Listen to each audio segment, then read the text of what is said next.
तिवारी और आप देख रहे हैं न्यूज़ 24 व्यूज लाइव टीवी। और हमारे साथ में हैं अखिल भारतीय पंचायत परिषद के आज के भीष्म पितामह अध्यक्ष, राष्ट्रीय अध्यक्ष श्री वाल्मीकि प्रसाद सिंह जी। वाल्मीकि प्रसाद सिंह जी से मैं आजकल लगातार आप लोगों के साथ रूबरू इनको करवाता आ रहा हूँ और पंचायत से संबंधित, देश से संबंधित विभिन्न समस्याओं पे बातचीत भी करता आ रहा हूँ। तो आइए आज के इस एपिसोड में हम आपको फिर वाल्मीकि प्रसाद सिंह जी के पास ले चलते हैं और इनसे जानते हैं कि किस तरह से हमारे देश का विकास होगा, किस तरह से पंचायतों के माध्यम से देश का विकास संभव है। जी बताएं। नमस्कार, स्वागत है आपका। बताएं। पंचायतों के विकास की बात जो मैं कह रहा हूँ तो उसके पीछे कारण यही है कि 75 साल मैंने अमृत महोत्सव का, अमृत मंथन का विष पिया। हिंदुस्तान की जनता जो संकट के रूप में विष पिया, अब जब अमृत पीने की बारी आई है तो फिर विष देने वाले जो लोग हैं, जो कार्य लोक सेवक हैं, वो फिर उस अमृत को लूटना चाहते। लेकिन अब छलांग लगाने की बारी, मैंने कल कहा था कि छलांग लगाने की बारी आ गई है। अब हिंदुस्तान का युवा, पंचायत का युवा जो है वह अपने पंचायत का विकास पुरुष होगा और एक एक चीज कंप्लीट विकास की बात जब मैं करता हूँ तो सर्वांगीण विकास, शिक्षा का कैसे विकास होगा गांव में, हेल्थ स्वास्थ्य का कैसे विकास होगा, सबका कैसे स्वास्थ्य मिलेगा, एग्रीकल्चर में किसानों की क्या तकलीफें हैं वो तमाम चीज़ों पर विचार होगा, पर्यावरण के लिए हमको गांव को क्या करना चाहिए उस पर विकास होगा।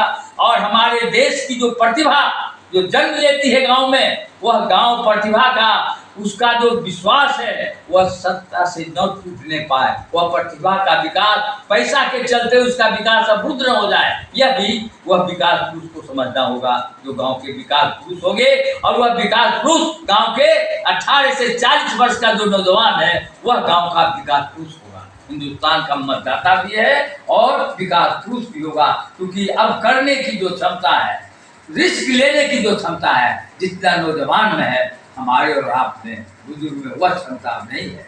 गार्जियन की भूमिका में हम रह सकते हैं लेकिन रिस्क लेने की क्षमता केवल नौजवानों में है। और नौजवान इसमें रिस्क हिंदुस्तान के पंचायतों का विकास नहीं, यदि विकास किसी चीज से संभव है, उसका आपके पास में कोई मॉडल है तो आप वो मॉडल बताएं जिसमें रिस्क नहीं, उनको ये लगे कि ये ही है और इसको करने से ऐसा होगा।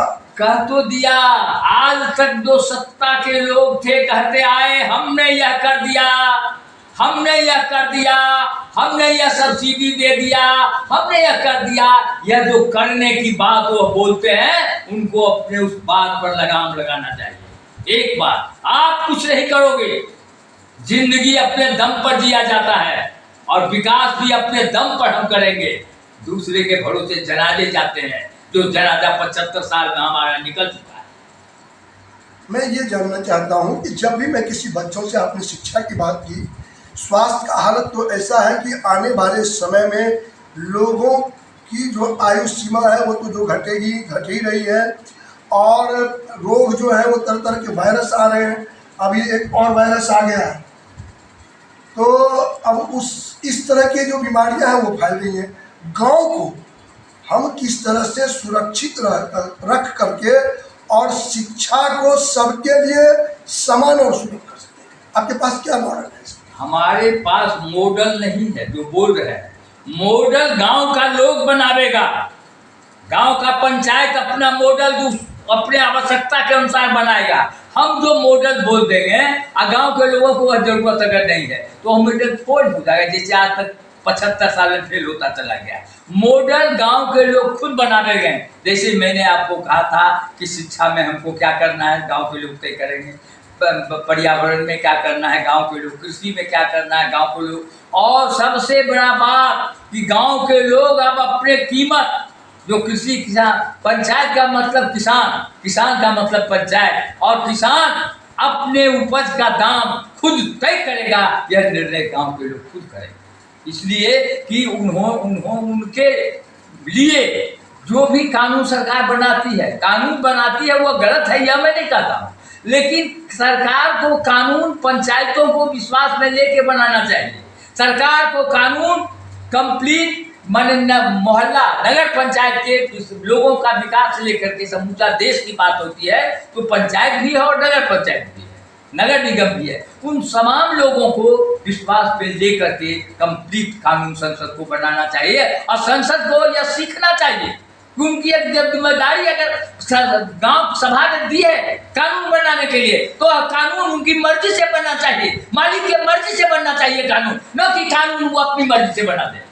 कहने का मतलब आप ये चाह रहे हैं कि ये प्राथमिकता तय करने का अधिकार प्राथमिक इकाई यानी गांव के लोगों को उनकी बहुमत सत्ता जो है ग्राम पुरुष जिसे प्रधान या मुखिया कहते हैं उसके माध्यम से वहाँ की जो लोकल समस्या है, जो हमारे लिए क्या उपयुक्त है और क्या अनुपयुक्त है, हमारे बच्चों को किस तरह की शिक्षा मिलनी चाहिए, किस तरह, इसमें मैं ये जानना चाहता हूँ इस प्राथमिकता में राज्य को क्या काम देना चाहिए, राज्य क्या करेगा, केंद्र क्या करेगा।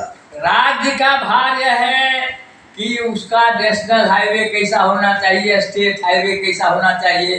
राज्य का भार है कि मेडिकल कॉलेज कैसा होना चाहिए,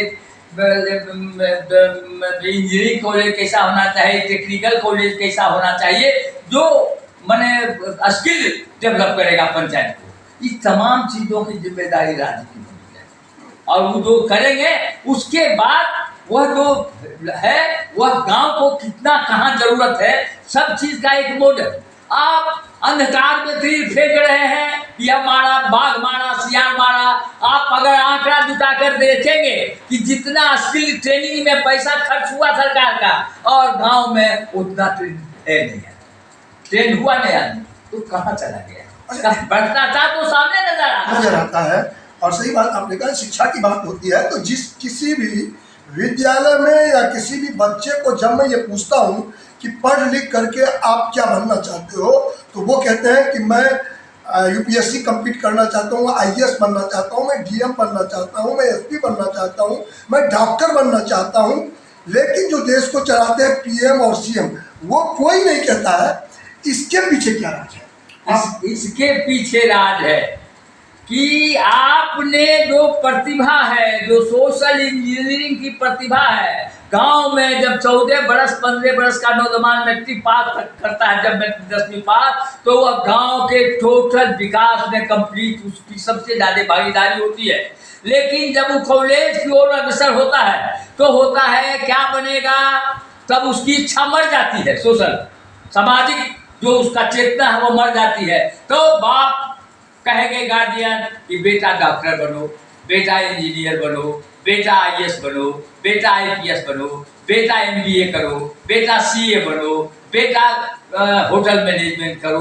इस तमाम तरह की चीज़ें हैं अब मैंने, लेकिन सोशल इंजीनियरिंग में कोई क्रेज सरकार ने शिक्षा में नहीं दिया, और उसी में सबसे ज़्यादा, और सोशल इंजीनियरिंग ही एक चीज़ है जो डेवलपमेंट, जो गांव का डेवलपमेंट या शहर का डेवलपमेंट, सोशल इंजीनियरिंग एक सबसे बड़ा हथियार है कि उसके द्वारा हम देश के विकास को एक नई दिशा, हिंदुस्तान को न दे करके विश्व को एक नई दिशा देंगे। सोशल इंजीनियरिंग में अगर हम ना डिमांड है, पंचायत परिषद ने मांग किया है इसके पहले भी कि एक कैडर सोशल इंजीनियरिंग का भी दो, ताकि उन लड़कों को यह हो सके, हौसला बढ़े कि हमको सोशल इंजीनियरिंग में बीडीसी बनेंगे, सोशल इंजीनियरिंग में बीडीओ बनेंगे। नहीं, यह जो डेवलपमेंट से संबंधित जो लोग हैं अति है, उनको सोशल इंजीनियरिंग। मैं आपसे जो सवाल करना चाहता हूँ आप थोड़ा उसको गौर, तमाम चीजें जो हैं वो कुल मिलाकर के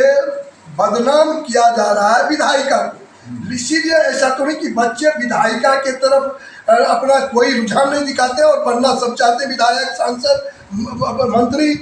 प्रश्न यह है, आप खुद सोचिए, पढ़े लिखे हैं, कि यह कैसी व्यवस्था है कि नौकर बनने के लिए मारामारी?